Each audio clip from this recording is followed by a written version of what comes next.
Hey everybody, David here, and today I'm going to bring you a fairly clear and simple strategic game as a source of reinforcement and more examples of this list I have here of things to do. So this is for people who frequently in their games don't know what to do when there are no tactics or attacks going on. I have the system here as elucidated in another video, which you can go check out first if you're inclined to watch this one. And this is going to give us a chance to see a whole bunch of different examples of all these things here being done at a world championship level. So this is a game played by Sensei Jesse's own sensei, Vasily Smyslov, against Paul Kariz in the 1948 World Championship Tournament, which was won by Mikhail Botvinnik, with Smyslov finishing second, and Paul Kariz was a very strong contender for best player in the world at the time. So this is a big win for Smyslov. It starts off with a Queen's Gambit. Here, Smyslov decides to go for an exchange variation, taking on d5. Not the only option, but a fine one. And now we're developing. So for now, it's just in the opening, and the principal thing to do in the opening is generally to develop your pieces, which is a version of the first thing on this list, improving a piece. So for the moment, I think most people would not be at a loss for things to do for white or for black, so that's why I'm not going over this too much. The players are improving their pieces, right? So they get castled. And now this is to allow this bishop to develop, but Kariz is also going in the direction towards building up strength on the king side. Because of the semi-open file of the rook, the possible outpost for a piece on e4, he's going for a plan to just try and build up some strength on that side of the board, and the moves he'd like to play are knight g6, bishop g4, bishop d6 to do that, just bringing a lot of pieces in the direction of white's king. So with rook b1, Smyslov takes on the task of his rooks. So in this position here, this would probably be the first point in a game where somebody might be at loose ends. You may or may not find like the best world championship move on the previous 10 moves, but you would have some idea what you wanted to do because there was a minor piece to get off the back rank or whatever. But here people will start wondering, like, should I play e4? Should I play b4, b5? Should I put my knight on e5? Where should my rooks go? Well, honestly, it's good if you're already asking yourself any of those questions. To me, priority would definitely go to what I want to do with the rooks, because that's quite a bit of firepower. The other pieces are all, they're relatively in the game. Of course, you could still choose to do something with those other pieces. There might be some improvement to make, but knowing what you wanted to do with the rooks would probably guide even the decision of, do I want to trade the bishop or keep it? If you just start trying to ask yourself that, in terms of, which piece is better and what, I think you can't really do that without thinking about the role of your rooks. Like, where are you planning to open a file for your rooks? Or is the C file here going to be good enough? Generally not for me. I don't get a lot of joy out of tripling rooks and queens against a pawn that's defended by another pawn. So we're going to look to, you could say, improve a piece and identify that our worst placed pieces are the rooks. Or we could say open a line, which is how you develop rooks. Or, as I mentioned in the previous video, which I took this one position from it, he's going to look to create a weakness for black with a minority attack. Rook b1, going for b4, b5. Nowadays, you'll often see players with the black pieces do some kind of prophylaxis or preventing the opponent from playing b4, b5. And one typical move would be to just play a5. And then white really has to work for b4. They have to play a3, b4, and develop black's rook and get their own isolated pawn. So that's just one example of a typical move. Or similarly, in the game, Curious plays knight g6. After b4, you'll sometimes see people play a6 to get white to play a4 and b5 and trade the extra pawn. There's many good reasons for that defensive technique. But in this game, Curious is going to go with building strength on the king side with knight to g6. And Smyslov plays b4. And what's the move about? Well, making a pawn trade to both improve the rook and hurt the opponent's pawn structure. That's a lot to accomplish in one plan, which is why for so long the minority attack was not just for peasants, but even for senseis and the greatest players in the world. Okay, bishop d6. We know what Curious is doing, continuing to follow that plan of building strength towards the king side. And b5 comes in before he gets around to playing bishop g4. And previously, he didn't want to play bishop g4 into white just playing knight e5, hitting the bishop. So that's why with knight g6 and bishop d6, he took control of the e5 square. But now Smyslov's plan came in a move sooner than his. I mean, a move before Smyslov would have to deal with is bishop takes f3 a threat. So b5 comes in, and whether black takes or lets white take or pushes c5, either way, there's going to be a pawn weakness. Okay, so we could say now that white's mini plan that started with rook b1 has come to its conclusion, right? And we didn't have to come up with a new plan every single move. We followed a plan that we made with rook b1, and we followed it through consistently since nothing prevented it or changed it. You often will change your plans much faster than that, but in this case, he was able to just do it.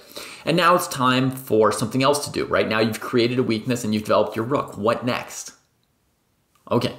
The next thing that that Smyslov is going to do is, now that black has weaknesses, he's going to see if he can attack those weaknesses. Just start attacking the opponent's weaknesses, see how easy or hard it is for them to defend them. So he starts with queen b3, which starts to attack d5. In some case, you could trade on f6 and then take the pawn.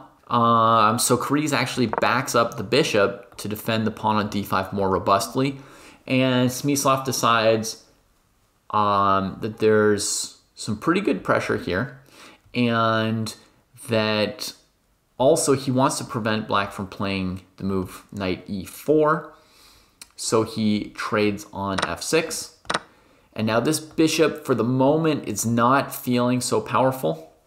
Even though white's just given up the bishop pair, the bishop's contained for the moment, and that's taking away a defender of d5 and taking away the outpost user on e4, so black doesn't really have a quick way to start generating their own ideas. So you could see this partly as attacking this weakness, partly as trading a piece. The bishop on g5 traded for f6 because f6 was an important defender.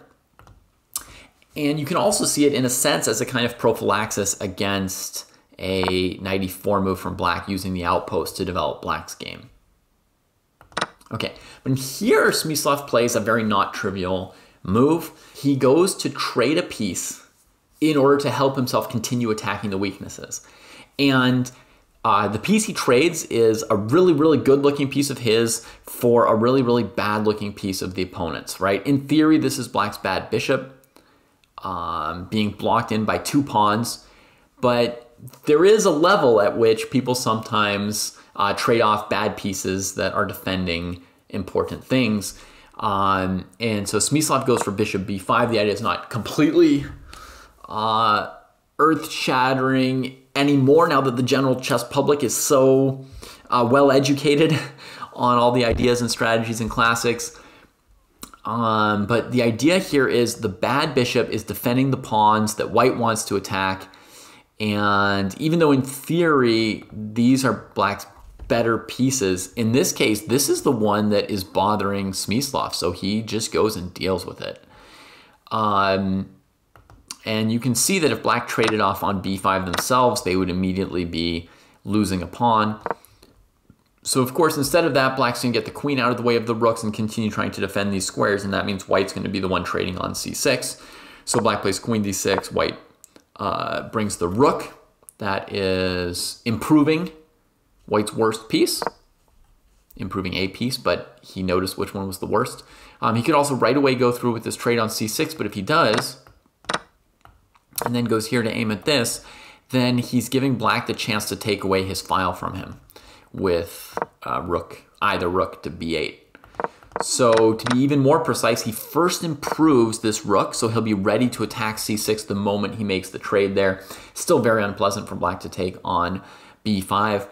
So finally, Paul Kariz gets a moment to advance his own plans, which are building strength on the king side. He plays h5, and you're like, what is this about? It's just building strength. He's taking some more space. He's getting this pawn closer to white's king. So it could maybe trade off part of white's pawn structure or take away one square from a defensive piece from white's. That's what he comes up with. It's not a bad idea at all, by the way. Not the only idea, but perfectly good idea. Now Smyslov plays a move. On the surface, it looks like, what, we're retreating this piece? Wasn't this one of our better placed pieces? Isn't it, in contact with the opponent, attacking a weakness? Isn't that what we're all about? But here he's going to shift from this weakness to this weakness. He's already figured out he can't win d5. He has to trade c6 and siege the c6 square. And that's going to help him use 2 files for the rooks. And so for the power of the rooks, he actually disimproves the knight to improve the rook. So this move here is about attacking the weakness on c6, and it's about improving the rook. But the piece that's actually being moved is being disimproved, so it's another tricky move. So he retreats the knight. Kariz continues to build strength over here. An interesting idea could also be to put a rook on b8 in advance, trying to prophylaxis white's trade on c6. If you see what I mean, the point of rook b8 would be that if white now trades and comes here, then black's able to take the pressure off of c6 with the trade and counter white's file, and maybe even try and take more pieces off the board with this fancy rook b8 move and reduce the pressure. So I don't know, it's just an idea I came up with. I don't know if it's a good or bad move, but it's an example of our final idea, prevent the opponent, right? Kariz chose build strength, and eventually he's looking to create a weakness for white here, but he's still a move or two away from that. But the main idea is to play h3 and trade off the g pawn, and then white will be kind of weak on all the light squares on this side of the board. So that's kind of the idea, is h3 to poke at white's pawn structure in front of the king and create weaknesses. So he's building strength for the moment, but he's one step away from creating weakness, right? And his alternative, I think, would have been to play something preventative to figure out, what's Smyslov's plan after moving the knight away from the rook. Smyslov's plan is bishop takes bishop, queen a4, sieging c6 and a7, and maybe using the b file for the second rook. So he could have taken is there any move I could do that would make that idea less good for my opponent, right? He could have taken that kind of approach. Okay, he goes to h4. We get the trade just as expected. And what is this trade about? I mean, we previewed it several moves ago when he set it up. It is a trade not for a better piece, but a trade that just enables the attacking of the weaknesses. And then queen a4. And now his queen is in touch with 2 weaknesses. We've got a backward pawn on a semi-open file, and we've got an isolated pawn. So these are both good targets for white to attack, and also they're available. So it's nice that this pawn can't move because white controls c5. It's nice that this pawn can't be defended by another pawn on b7 or d7.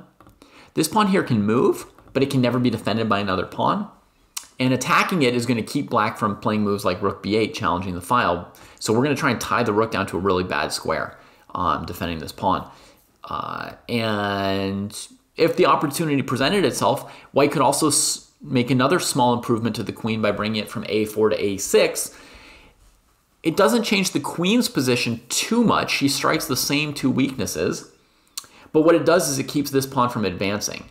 And by doing that, we keep the rook on a8 worse. So that would be a small improvement to the queen to blockade that pawn. Because again, we like to attack weaknesses that can't move. So we make it so that can't move. Here I had some questions whether Kariz should have just played h3 and ignored this. Because if, rook takes c6, queen here, and now we're starting to maybe create threats and just give up that pawn rather than suffering forever because of it. But white could play queen takes c6. And now there's no good way to keep this queen for the attack. So that idea of mine was bad because of this calculation. And that's because there's a little bit of a tactic starting to come in here. Even though we're couching this game in strategic ways, there are going to be tactics in this game as well. And once captures come into play, you can't just say like, oh, I'm going to create a weakness, right? You have to just calculate move by move what's working out or not. So in the game, he plays the knight to e7, defending the c6 pawn. And now Smyslov is going to improve another piece and attack a weakness, rook b7. This is classic for what you do with files. When you control a file, you then want to find a point you can, enter, or they say sometimes penetrate on the file. The rook gets to b7, and then it can start attacking things sideways. In this case, there's a clear weakness to actually attack and capture. But even if you weren't attacking and capturing this pawn, you would be taking away squares from, let's say, black's queen, right? So you're hampering black's pieces when you get into their position and start taking control of squares. Kariz, you could say this is just tactical. White's threatening, rook takes a7. Kariz avoids it. From a strategic perspective, it's improving this rook a bit, right, to advance that weakness. And now white found their time to play h3. I think this would also have been an occasion to maybe ask about h3 for black, pitching the a pawn, but hurting white's kingside pawn structure here. It may have been an opportunity for Kariz to make the game just a little bit more of a two-way street right here, but went with a5. And now Smyslov takes time to just prevent the opponent. If you wanted to do something from the list other than preventing the opponent, something different than him, what kind of ideas would we have here? I think mainly we'd think about improving the knights and attacking this pawn more, right? So the question would be, how can we improve this knight to a square where it helps us to put more pressure on black's weaknesses, right? Can we bring this knight to b3 to siege this, or can we bring it to c5 to start controlling squares in black's camp along with the rook, maybe try and trap black's queen even. So that would be my thought, would be to improve these knights. Neither of them is badly placed, but neither of them is helping with what white really wants to do to try to win. So that's what I would think of, but instead he prevents black from playing h3 here, which also gets rid of some back rank mates in many cases, So it's a useful preventative move. Kariz plays rook b8, trading a rook, and Smyslov has to release some of the pressure from c6, but keeps a very strong rook on b7. And this is an example of a position where you could make different choices. You could choose to just trade off that rook and start improving your knights and say we're going to stay focused on c6. Or you could say I believe in the rook's position and I'm going to maintain it, which is what I would do, but just, that it's a choice. Rooks are traded. In this position, Kariz makes a choice to trade off a pawn. He changes his weakness from the c6 pawn to the d5 pawn by trading a pawn. The idea is to improve the bishop on f6 and also just not to wait around until white improves the knights, because black doesn't have a great idea for how to improve their position right now, and white definitely does. So black doesn't wait around for that. Plays c5, but Smyslov takes advantage of the weakened b5 square to use the rook to attack the two weaknesses, which are now a5 and d5 instead of a5 and c6. Pawn on c5 is hanging, so it trades. Knight e d4. I expected, when I first looked at this, I expected knight f d4, so this knight could go to f4 or c3 to attack d5, which is now seemingly the big weakness. But I don't know if it matters too much, because this knight on f3 is also looking at h4, which was never a weakness before because black was sort of in charge on the king side. But now that the fourth rank's open, you'll see that Smyslov is actually able to attack it. It also does a good job of defending the king. And Smyslov's planning for whichever knight takes on d4 to come to b3 and attack a5. He's just think that he can siege that pawn very effectively now. So Kariz abandons the pawn for activity for the rook. Knight b3 comes in and a5 is dead. If he had tried to allow knight b3 and then defend the pawn on a5 with knight c6, the danger would be rook b6 from white. So let me just make like a move for black over on this side, let's say. Knight b3 attacking here, knight c6 defending it. Now white's going to say, we're starting to, first we get the pieces tied to the pawn. So black's rook can't be on an open file, black's knight has to go sit on an undefended square, whereas knights like to be on squares where they're anchored. And then we start going after the defenders of the weakness, who are sort of less able to move because of the weakness that they're responsible for. And so there would have been unpleasantness here. So this is a moment where Kariz continued with the plan of activating that was sort of started with c5. And you can see that Kariz has improved the rook and the bishop, right? So following the plan of improving pieces. But now, of course, at the cost of sacking a pawn. Okay, knight b3 was played, bishop c3 to defend a5, and Kariz takes this pawn instead. Black could have instead played a move like, you know, rook c2 or something and let white just pick the pawn on a5. So here now we're in like captures, and it's not the what do I do kind of situation, it's calculation, right? So, you know, whether you're white or black here, you're calculating the different captures on these squares and seeing if there are any threats that are worth as much as the pawns or more. So we can gloss over this, right? We're getting tactical threats. The queen needs to be protected. The knight needs to be saved. And now from black's perspective, they decide that the knights are as good as the bishop, and they make a trade or you know, slightly better. And now the queen can get into the center without knight f3, and the rook has got some more options without the bishop blocking it. But Smyslov keeps things under control, chases the queen back, attacks weaknesses. The rook just improves slightly from b5 to a5, keeping its eye on 2 weaknesses instead of 1. And now, you know, something like rook c2 attacking the a-pawn, white would always just play rook takes a4 defending the a-pawn. I don't know why that move was played, I guess. He must have not liked white playing the move rook to a8, which would have forced him to come back and block on c8 weakly anyway. And black doesn't really have any moves that improve their position. So yeah, that must have been it. If you just sort of mark time with a queen e6 or queen d7 kind of move, well, 1, you might walk into knight e5 or knight g5, but number 2, white can always go rook a8, which will be bad for black. So Smyslov's very nicely placed rook. Now it's got the a file, it eats another weakness, and now white's 2 pawns up, and they've collected enough to be winning in many ways. Offering a queen trade, not because the opponent's queen is better than your queen, but just you're up enough material, right? That now white's going to welcome any trades. So they have enough to win any endgame. Now we improve the rook, target a new weakness. Because black can't afford to trade pieces, they're moving their pieces away from the best squares to avoid trades.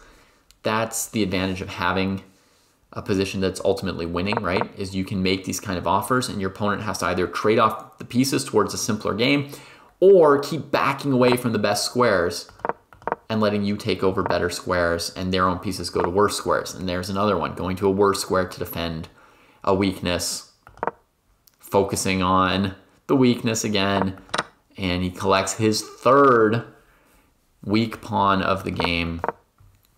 And here Kariz resigned. That was the end of a game. There weren't too many very difficult tactics to calculate because Smyslov's positional play was so clear and clean, and he managed to start tying his opponent down to weaknesses that he created and then attacked before Kariz was able to generate any really dynamic play of his own, create any weaknesses in Smyslov's camp. So I hope that clarified the ideas on this list here of things to do. As we saw Smyslov do all of those things other than building strength, and we saw Kariz trying to build strength but not getting there in time with that building strength plan. I'm going to make one more video in this series where we're going to look at some positions and ask you to pause the video and question yourself if you can come up with not just an idea of what to do, but maybe a list of 2 or 3 things that you could consider doing, and then I'll give you a bunch of answers. So take care, have a great day, and I'll see you then.